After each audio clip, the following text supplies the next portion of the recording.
ನಮಸ್ಕಾರ ವೀಕ್ಷರೆ, ಇಬ್ಬನಿ ನ್ಯೂಸ್ಗೆ ಸ್ವಾಗತ. ಅರಸೀಕೆರೆಯ ಕೋಲ ಶಾಂತೇಶ್ವರ ಶ್ರೀಗಳ ನೇತೃತ್ವದಲ್ಲಿ ಸಾಹಿತ್ಯ ಪರಿಷತ್ ಸಮ್ಮೇಳನವನ್ನು ನಡೆಸಲು ನಿರ್ಧಾರ. ಹರಪನಹಳ್ಳಿ ಮುಂಬರುವ ಸೆಪ್ಟೆಂಬರ್ನಲ್ಲಿ ತಾಲೂಕು ಸಾಹಿತ್ಯ ಪರಿಷತ್ನ 6ನೇ ಸಮ್ಮೇಳನವನ್ನು ಅರಸೀಕೆರೆ ಗ್ರಾಮದಲ್ಲಿ ಕಾಯಕ ಯೋಗಿ ಕೋಲ ಶಾಂತೇಶ್ವರ ಶ್ರೀಗಳ ಸಮ್ಮುಖದಲ್ಲಿ ಅದ್ಧೂರಿಯಾಗಿ ನಡೆಸಲು ತೀರ್ಮಾನ ಮಾಡಲಾಯಿತು.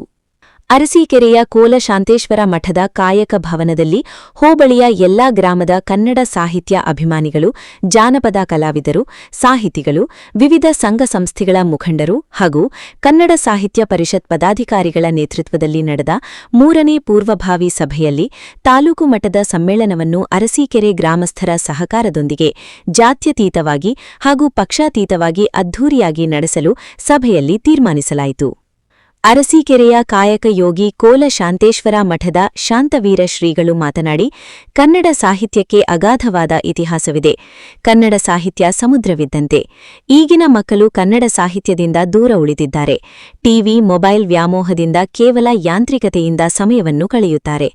ಕನ್ನಡ ಭಾಷೆ, ನೆಲ, ಜಲ, ಸಂಸ್ಕೃತಿ, ಆಚಾರ ವಿಚಾರಗಳನ್ನು ಮತ್ತು ಇಲ್ಲಿನ ಜಾನಪದ ಕಲಾವಿದರನ್ನು, ಅವರ ಸಾಹಿತ್ಯವನ್ನು ಗೌರವಿಸುವ ಸಲುವಾಗಿ ಈ ಭಾಗದ ಹಳ್ಳಿಗಳಲ್ಲಿ ಕನ್ನಡವನ್ನು, ಸಾಹಿತ್ಯ ಅಭಿರುಚಿಯನ್ನು ಬೆಳೆಸುವುದರ ಫಲವಾಗಿ ಅರಸೀಕೆರೆ ಗ್ರಾಮದಲ್ಲಿ ಸಮ್ಮೇಳನವನ್ನು ಹಮ್ಮಿಕೊಂಡಿರುವುದು ನಿಮ್ಮೆಲ್ಲರ ಆಶಯವಾಗಿದೆ.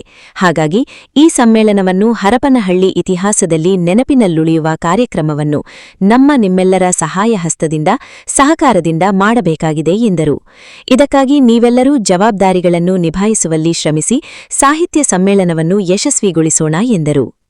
ಗ್ರಾಮದ ಮುಖಂಡ ಹಾಗೂ ಅರಸೀಕೆರೆ ಗ್ರಾಮ ಪಂಚಾಯತಿ ಮಾಜಿ ಅಧ್ಯಕ್ಷ ಸಲಾಂ ಸಾಹೇಬ್ ಮಾತನಾಡಿ, ಕನ್ನಡ ಸಾಹಿತ್ಯ ಪರಿಷತ್ತಿನ ಸಮ್ಮೇಳನವನ್ನು ನಮ್ಮ ಅರಸೀಕೆರೆ ಹೋಬಳಿ ಮಟ್ಟದಲ್ಲಿ ಹಮ್ಮಿಕೊಂಡಿರುವುದು ನಮ್ಮೆಲ್ಲರಿಗೂ ಸಂತೋಷದ ವಿಷಯ ಹಾಗೂ ಶ್ರೀಗಳ ಸಮ್ಮುಖದಲ್ಲಿ ಕಾರ್ಯಕ್ರಮವನ್ನು ನಡೆಸುವ ಜವಾಬ್ದಾರಿ ನೀಡಿರುವುದು ಈ ಭಾಗದ ಜನರಿಗೆ ಹಾಗೂ ಕನ್ನಡ ಪ್ರೇಮಿಗಳಿಗೆ ಹೆಮ್ಮೆಯ ವಿಚಾರವಾಗಿದೆ ಎಂದರು. ನಾವೆಲ್ಲರೂ ತನು, ಮನ, ಧನ ಸಹಾಯದಿಂದ ಕಾರ್ಯಕ್ರಮವನ್ನು ಯಶಸ್ವಿಗೊಳಿಸುವುದಾಗಿ ಭರವಸೆ ನೀಡಿದರು.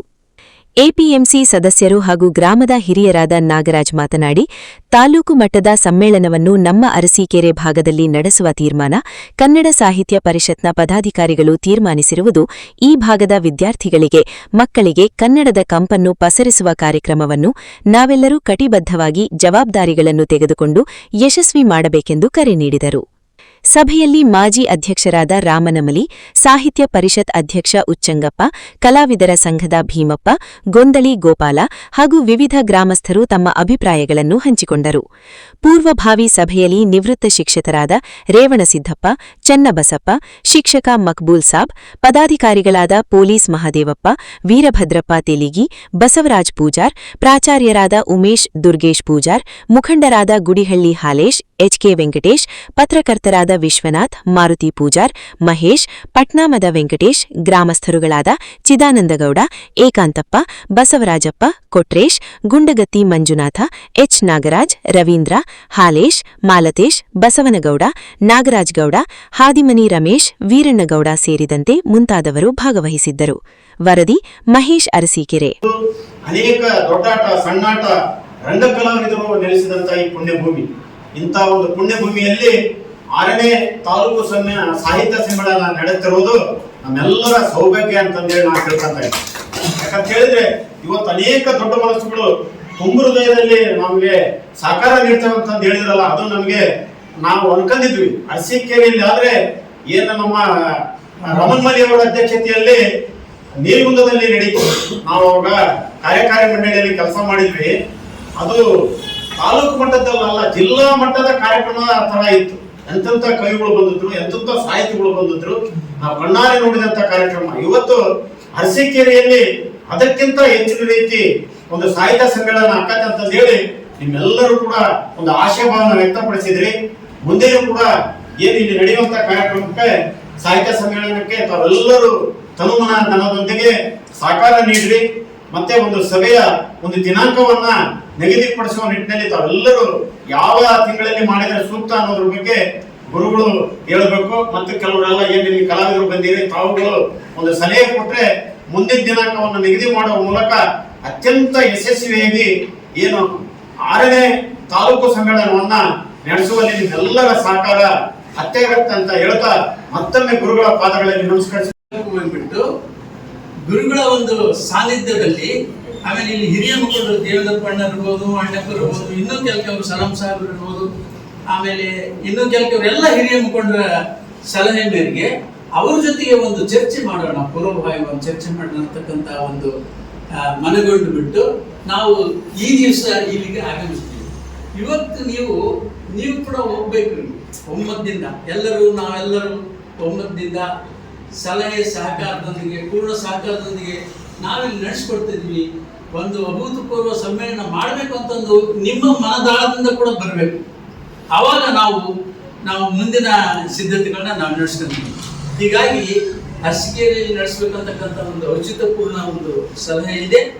ಅರಸೀಕೆರೆಯಲ್ಲಿ ಆಗ್ಬೇಕಂತ ನಮಗಂತೂ ಅರಸೀಕೆರೆ ಭಾಗದಲ್ಲಿ ಆಗಬೇಕು. ಗುರುಗಳ ಸಾನ್ನಿಧ್ಯದಲ್ಲಿ ಹಿರಿಯರು, ಆಮೇಲೆ ಎಲ್ಲರೂ ಇಲ್ಲಿ ಮನಸ್ಸುಗಳು ಚೆನ್ನಾಗಿದೆ. ಯಾವುದೇ ಒಂದು ಕಾರ್ಯಕ್ರಮ ಮಾಡಬೇಕಾದ್ರೆ ಚೆನ್ನಾಗಿದಾವೆ. ನಾನು ಹಿಂದೆ ಅನೇಕ ಕಾರ್ಯಕ್ರಮಗಳಲ್ಲಿ ಅರಸೀಕೆರೆಯಲ್ಲಿ ಯಶಸ್ವಿಯಾಗಿರ್ತಕ್ಕಂಥ ಒಂದು ಸಂದರ್ಭವನ್ನು ನಾನು ನೋಡಿದ್ದೀನಿ. ಪತ್ರಿಕೆಯಲ್ಲಿ ಇರ್ಬೋದು, ಇನ್ನು ಉಳಿದ ಸಮಯದಲ್ಲೂ ನಾನು ಗಮನಿಸಿದ್ದೀನಿ. ಹೀಗಾಗಿ ಸಾಹಿತ್ಯ ಸಮ್ಮೇಳನ ಕೂಡ ಮಾಡಿದ್ರು ಕೂಡ ನಿಮ್ಮ ಅರಸೀಕೆರೆ ಕೂಡ ಒಂದು ಕಿರೀಟ ಬರ್ತದೆ ಅಂತಕ್ಕಂಥ ಒಂದು ನನಗೆ ಆಸೆ ಇದೆ. ಹೀಗಾಗಿ ನೀವೆಲ್ಲರೂ ಅದ್ರ ಬಗ್ಗೆ ಚರ್ಚೆ ಮಾಡ್ರಿ. ನಮ್ಮ ಅಧ್ಯಕ್ಷರು ಅದ್ರ ಬಗ್ಗೆ ಇನ್ನೂ ಹೆಚ್ಚಿನ ಮಾತನಾಡ್ತಾರೆ. ಹೀಗಾಗಿ ಆ ವಿಷಯದ ಬಗ್ಗೆ ಚರ್ಚೆ ಮಾಡಲಿಕ್ಕೆ ಅವಕಾಶ ನಾನು ನೀಡಿಕೊಡ್ತೇನೆ. ಮುಂದೆ ಅವರು ಅದನ್ನು ಮುಂದುವರಿಸಿಕೊಂಡು ಹೋಗುದು. ಹಾಗಾಗಿ ಅದು ನಮ್ಮ ಅರಸೀಕೆರೆ ಆಯ್ಕೆ ಮಾಡಿದ್ಕೆ ನಮ್ಮ ಸರ್ ರಾಮನ್ಮಲಿ ಸರ್ ಹೇಳಿದ್ರು 10% ಇರೋದಿಲ್ಲ ಅಂತಲ್ಲ. ನಾವು ಅದನ್ನ ನೋಡಿದ್ವಿ ವಿಡಿಯೋದಲ್ಲಿ.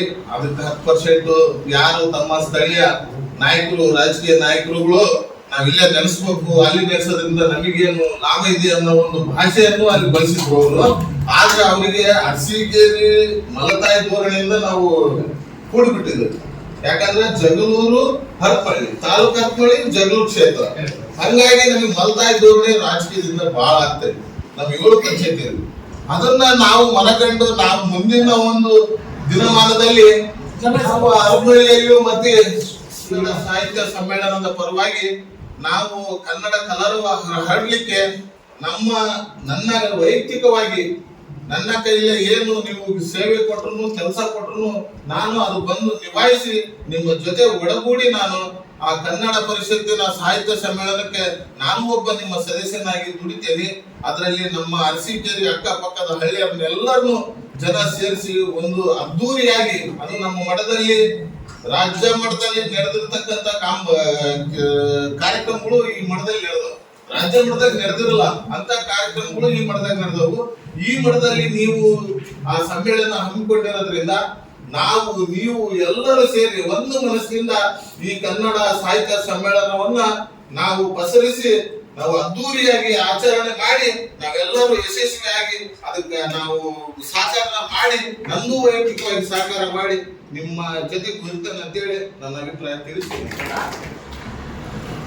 ಹಿರಿಯ ಮುಖಂಡರು, ಹಿರಿಯ ಜೀವಿಗಳು, ಕನ್ನಡ ಮನಸ್ಸುಗಳು ಎಲ್ಲರೂ ಬಂದಿದ್ರು. 20-25 ಮಂದಿ ಬಂದ್ರು. ಆಮೇಲೆ ಅರಸೀಕೆರೆ ಭಾಗದಿಂದ ತಾವೆಲ್ಲರೂ ಕೂಡ ಬಂದಿದ್ರಿ.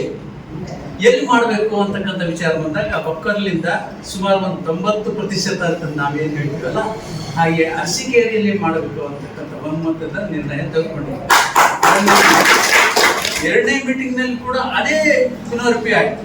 ಅರಸೀಕೆರೆಯಲ್ಲಿ 6ನೇ ಕನ್ನಡ ಸಾಹಿತ್ಯ ಸಮ್ಮೇಳನ ನಡೆಸಬೇಕು ಅಂತಂದ್ಬಿಟ್ಟು ಒಕ್ಕರ್ಲ ನಿರ್ಣಯ ತೆಗೆದುಕೊಂಡ್ವಿ. ಅಲ್ಲಿ ಕೂಡ ಪ್ರತಿಶತ 90-99 ಭಾಗ ಎಲ್ಲರೂ ಒಪ್ಪಿದ್ರು. ಯಾರೋ ಒಂದಿಬ್ಬರು ಹರಪಳ್ಳಿ ನಡೆಸ್ಬೋದಾಗಿತ್ತು, ಸಾರಿಗೆ ಸೌಕರ್ಯಕ್ಕೆ ಅನುಕೂಲ ಇತ್ತು ಅಂತಕ್ಕಂಥ ಮಾತನ್ನು ಹೇಳಿದ್ರೆ ಅದಕ್ಕೆ ಬಿಡ್ರಿ. ಅದು ಯಾಕೆ ಬಂದ್ರೆ ಎಲ್ಲರ ಕಲ್ತಾಗ ಎಲ್ಲರ ಅಭಿಪ್ರಾಯ ತಗೊಳಕ್ಕಾಗಿದ್ರೆ ನಾವು ಮೀಟಿಂಗ್ ಕರ್ತೀವಿ. ಒಬ್ಬರ ಅಭಿಪ್ರಾಯ ಆಗಲ್ಲ. ಒಳ್ಳೆಯ ಜಾನಪದ ಸಾಹಿತ್ಯದ ಬಗ್ಗೆ ಕರೆಸಿ ಇಂಥವ್ರು ನಾವೊಂದಷ್ಟು ಚರ್ಚೆ ಮಾಡ್ತೀವಿ. ಯಾಕಂದ್ರೆ ನೀವು ಅನೇಕ ಸಂತೋಷ, ಎಷ್ಟು ಸಂತೋಷ ನಮ್ಗೆ ಹೇಳ್ತದೆ. ಹಂಡೆ ಹಾವು ಕೊಡೋದಷ್ಟು ಸಂತೋಷ, ಕಪ್ಪು ಲೋಟ ಅಲ್ಲ. ಎಷ್ಟು ಸಂತೋಷ ಆಗಿದೆ ಇದಕ್ಕೆ ಅಂದ್ರೆ ಹಂಡೆ ಹಾವು ಕೊಡೋದಷ್ಟು ಸಂತೋಷ. ಯಾಕೆಂದ್ರೆ